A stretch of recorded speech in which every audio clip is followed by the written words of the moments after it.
بسم اللہ الرحمن الرحیم۔ السلام علیکم۔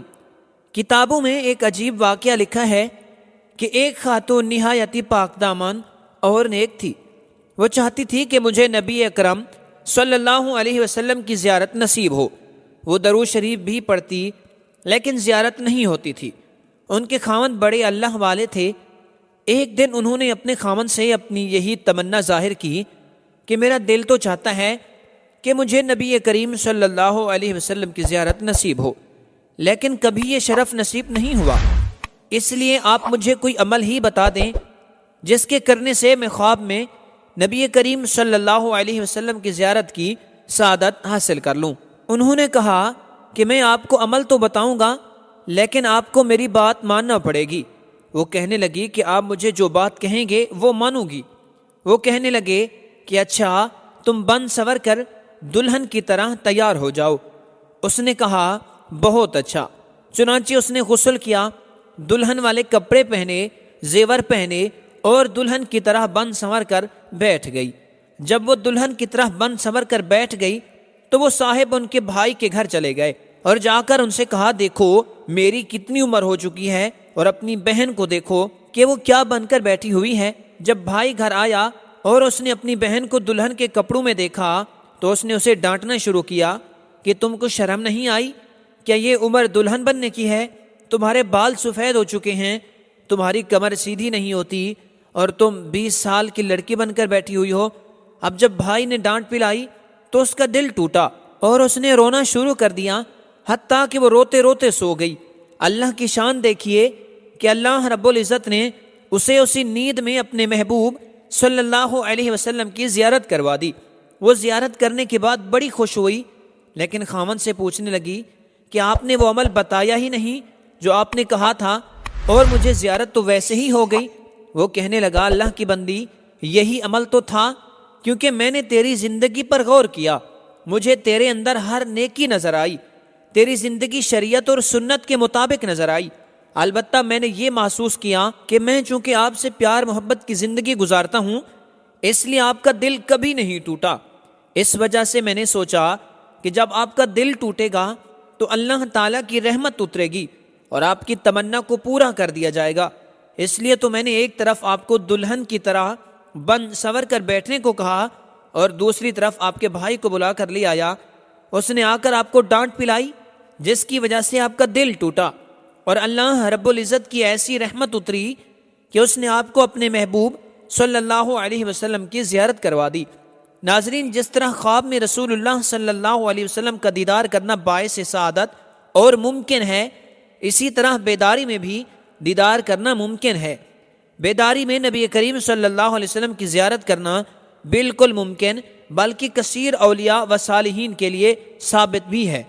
امام جلال الدین سیوطی رحمۃ اللہ تعالی علیہ کے زمانے میں کچھ لوگوں نے اس کا انکار کیا تو آپ نے تنویر الحلق نامی رسالہ لکھ کر نہ صرف اس مسئلے پر دلائل قائم فرمائے بلکہ مخالفین کا رد بھی فرمایا۔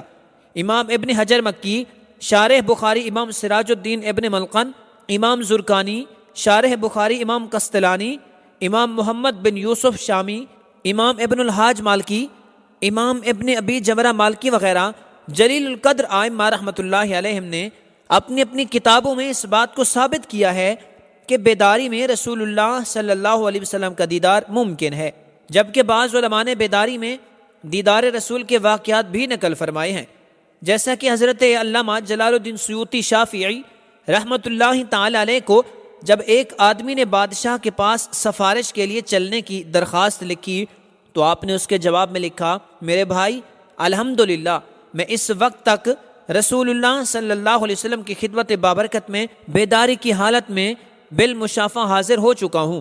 اگر مجھے بادشاہ اور امراء کے پاس جانے میں نبی کریم صلی اللہ علیہ وسلم کی زیارت سے محرومی کا خوف نہ ہوتا تو ضرور قلعے میں جاتا اور بادشاہ سے تمہاری سفارش کرتا۔ میں ایک خادم حدیث ہوں جن حدیثوں کو محدثین کرام نے اپنی تحقیق میں ضعیف کہا ہے، ان کی تصحیح کے لیے حضور اکرم صلی اللہ علیہ وسلم کی طرف محتاج ہوں، اور بلا شبہ اس کا نفع تمہارے ذاتی نفع سے کہیں زیادہ ہے۔ رحمت عالم صلی اللہ علیہ وسلم کی بخشش اور عطا کی بھی کیا بات ہے۔ بعد وصال بھی غلاموں کو اپنے چہرہ والضحیٰ کے انوار و تجلیات سے روشن اور منور فرما رہے ہیں۔ وصال ظاہری کے بعد بھی کئی خوش نصیبوں کو کبھی خواب میں تو کبھی بیداری میں اپنے دیدار کی سعادت عطا فرمائی۔ بیداری میں تشریف آوری کا یہ فیضان ایسا وسیع ہے کہ بعد میں آنے والے بے شمار کاملین نے اپنے قلوب و اذہان کو اس پیکر نور صلی اللہ علیہ وسلم کی زیارت سے منور کیا ہے۔ نبی کریم صلی اللہ علیہ وسلم کے بیداری میں تشریف فرما ہونے اور اپنے غلاموں کو اپنے لطف و کرم سے مستفید فرمانے پر اکابر علماء امت اور علماء محققین کی اتنی تصریحات موجود ہیں کہ ان تمام کو نقل کرنے کے لیے کثیر صفحات درکار ہیں۔ حضرت ابو اللطائف ابن فارس وفائی رحمۃ اللہ تعالی علیہ فرماتے ہیں، میرے شیخ حضرت علی رحمۃ اللہ تعالی علیہ فرمایا کرتے تھے کہ جب میں 5 سال کا تھا تو میں شیخ یعقوب رحمۃ اللہ علیہ کے پاس قرآن پاک پڑھنے جاتا تھا۔ ایک دن جب میں ان کے پاس گیا تو میں نے رسول اللہ صلی اللہ علیہ وآلہ وسلم کو نیند میں نہیں بلکہ بیداری میں دیکھا۔ آپ صلی اللہ علیہ وسلم سفید سوتی قمیض زیب تن کیے ہوئے تھے، پھر اس جیسی قمیض میں نے اپنے جسم پر بھی دیکھی۔ رسول اللہ صلی اللہ علیہ وسلم نے فرمایا پڑھو۔ میں نے سورۃ ضحیٰ اور سورہ الم نشرح پڑھی، پھر آپ صلی اللہ علیہ وسلم میری نگاہوں سے اوجھل ہو گئے۔ میں 21 سال کا ہوا تو ایک دن جب مقام کرافہ میں فجر کی نماز شروع کی تو میں نے اپنے سامنے رسول اللہ صلی اللہ علیہ وسلم کو دیکھا۔ آپ نے مجھے سینے سے لگایا اور فرمایا وَأَمَّا بِنِعْمَةِ رَبِّكَ فَحَدِّثْ، جس کا ترجمہ ہے اور اپنے رب کی نعمت کا خوب چرچا کرو۔ اس وقت سے مجھے گفتگو میں کمال حاصل ہو گیا۔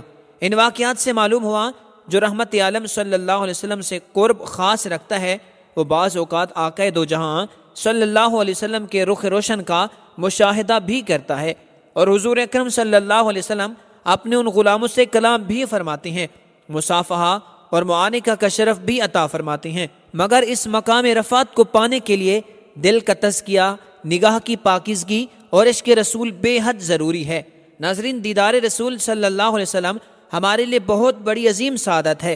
اللہ تعالی ہمیں یہ سعادت نصیب عطا فرمائے۔ اگر آج کا پیغام اچھا لگا ہو تو ویڈیو کو لائک کر دیں، دوستوں کے ساتھ شیئر بھی کر دیں، اور ہمارے چینل کو سبسکرائب کر کے بیل آئیکن کو آن بھی کر دیں۔ السلام علیکم ورحمۃ اللہ وبرکاتہ۔